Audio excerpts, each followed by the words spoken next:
जरा सोचिए, पानी का एक छोटा सा टुकड़ा, सिर्फ 30 मील का, और उसमें इतनी ताकत है कि वो पूरी दुनिया को अपने घुटनों पर ला सकता है, या कहें कि तबाह भी कर सकता है। जी हाँ, ये दुनिया का सबसे शक्तिशाली और खतरनाक पॉइंट है, स्ट्रेट ऑफ होर्मुज। और नहीं, ये सिर्फ कहने की बात नहीं है, इसे बंद करने का मतलब है सचमुच पूरी दुनिया की तबाही। तो चलिए समझते हैं कि आखिर इस छोटे से रास्ते में ऐसा क्या है जिस पर इतना कुछ दांव पर लगा हुआ है। तो सीधे मुद्दे पर आते हैं। अब देखिए, स्ट्रेट ऑफ हॉर्मुज की अहमियत को समझने के लिए पहले हमें एक कॉन्सेप्ट समझना होगा, वो है मैरीटाइम चॉक पॉइंट्स का। आसान भाषा में कहें तो ये वो समुद्री रास्ते हैं जो दुनिया भर के ट्रेड की, मतलब व्यापार की लाइफलाइन है। तो ये मैरीटाइम चोक पॉइंट होता क्या है? ये पानी का एक तंग सा रास्ता होता है जो दो बड़े समंदरों को जोड़ता है। और क्योंकि दुनिया का लगभग 80% ट्रेड, मतलब व्यापार, समुद्र के रास्ते होता है, तो बड़े बड़े जहाज़ों को इन रास्तों से गुजरना ही पड़ता है। कोई और ऑप्शन ही नहीं है। और सोचिए, अगर ये रास्ते बंद हो जाएं तो पूरी ग्लोबल इकोनॉमी मिनटों में ढह सकती है।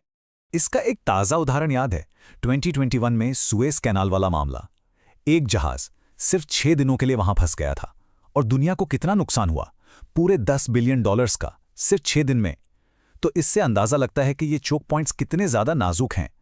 अब देखिए, दुनिया में ऐसे कई जरूरी चोक पॉइंट्स हैं। पनामा कैनाल है, केप ऑफ गुड होप है, स्ट्रेट ऑफ जिब्राल्टर है और स्ट्रेट ऑफ मलाक्का भी। लेकिन इन सब में से कोई भी स्ट्रेट ऑफ हॉर्मुज जितना जरूरी और उतना ही खतरनाक बिल्कुल नहीं है।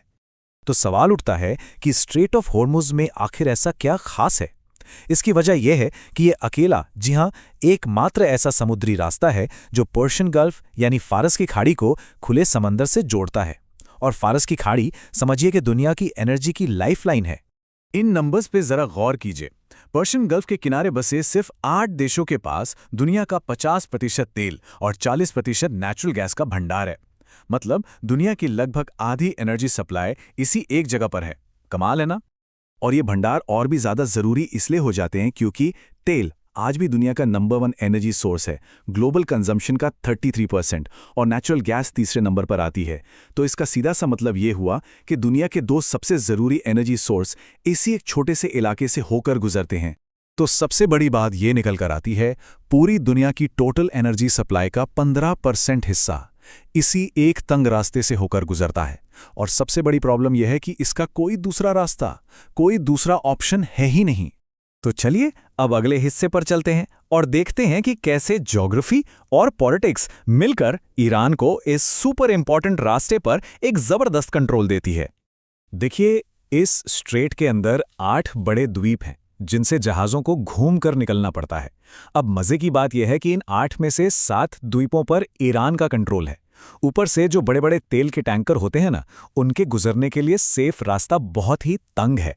तो इन सब वजह से ईरान को यहां एक स्ट्रेटेजिक, मतलब एक सामरिक बढ़त मिल जाती है। ठीक है, तो कंट्रोल किसका है ये तो समझ आ गया।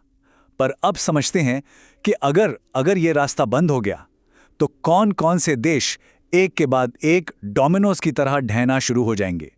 यहां देखिए, दुनिया की कुछ सबसे बड़ी इकोनॉमीज कितनी ज्यादा इस पर डिपेंडेंट है। चीन अपने टोटल तेल इंपोर्ट का 45% यहीं से मंगाता है। साउथ कोरिया 70%, और जापान तो लगभग 80% तेल इसी एक रास्ते से इंपोर्ट करता है। और इस लिस्ट में भारत भी है, दुनिया की 6ठी सबसे बड़ी अर्थव्यवस्था।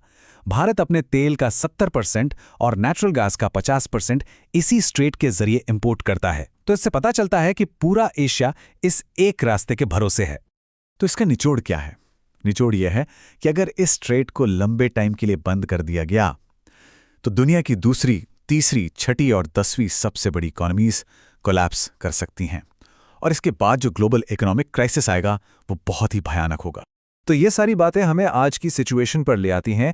ये एक हाई स्टेक जियोपॉलिटिकल टकराव है और इसका सेंटर पॉइंट यही चोक पॉइंट है। यहाँ आमने सामने दो पक्ष हैं। एक तरफ है ईरान, जिसने बार बार धमकी दी है कि अगर कोई लड़ाई हुई तो वो स्ट्रेट ऑफ हॉर्मुज को ब्लॉक कर देगा। और दूसरी तरफ है अमेरिका, जिसने इस पूरे इलाके में अपने दर्जनों मिलिट्री बेस बना रखे हैं ताकि तेल की सप्लाई आराम से चलती रहे। तो आखिर में सवाल यही बचता है, क्या पूरी दुनिया की इकोनॉमी वाकई 30 मील की इस पतली सी चाकू की धार पर टिकी हुई है?